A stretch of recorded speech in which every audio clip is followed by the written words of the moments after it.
Video में बात करेंगे अध्यावरण तथा बीजचोल में अंतर। तो आइए जानते हैं क्या होता है ये। तो अध्यावरण में जो है बीजांड द्वार को छोड़कर दोनों बाहरी आवरण से घिरा होता है, इसे अध्यावरण कहते हैं। तो जब बीजांड जो है बीजांड द्वार को छोड़ करके दोनों बाहरी आवरण से घिरा हो, उसी को अध्यावरण कहते हैं। वहीं पर जो बीजचोल है, इसको अंग्रेजी में टेस्टा कहते हैं। बीज चारों ओर से बीज आवरण से घिरा होता है, जो बाहरी कड़ा आवरण बीजचोल कहलाता है। तो आपने बीज देखा होगा, चने का बीज, उसको पानी में आप भिगोएंगे तो उसके बाद भिगोने के कुछ घंटों बाद 5-6 घंटे बाद आप उसका देखेंगे तो ऊपर का जो ब्राउन कलर का खोल है वो बाहर अलग हो जाएगा आसानी से, उसी को बीजचोल कहते हैं।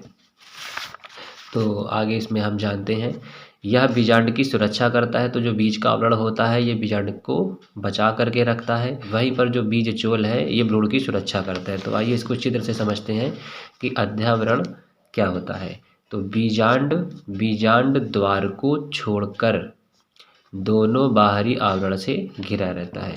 तो यहाँ पे चित्र से समझते हैं कि ये एक बीजांड का चित्र है।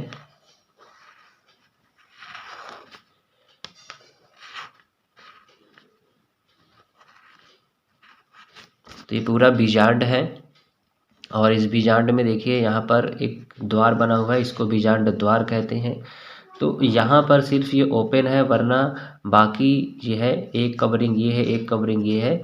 तो ये घिरा हुआ जो संरचना है इसी को अध्यावरण कहते हैं, जिसने इसको ढक रखा है।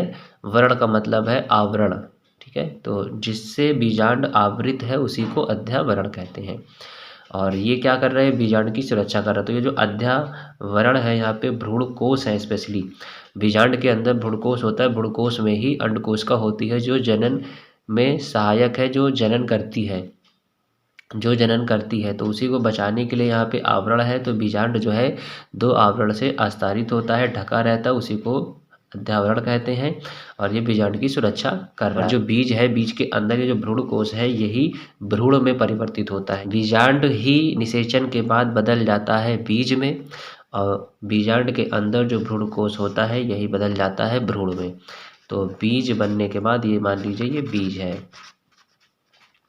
तो बीज बनने के बाद जो भ्रूणकोश है ये बन गया है भ्रूण, और जो बीजांड का ये आवरण है यही बन गया है बीजचोल। तो बीजचोल जो है इसकी रक्षा कर रहा है।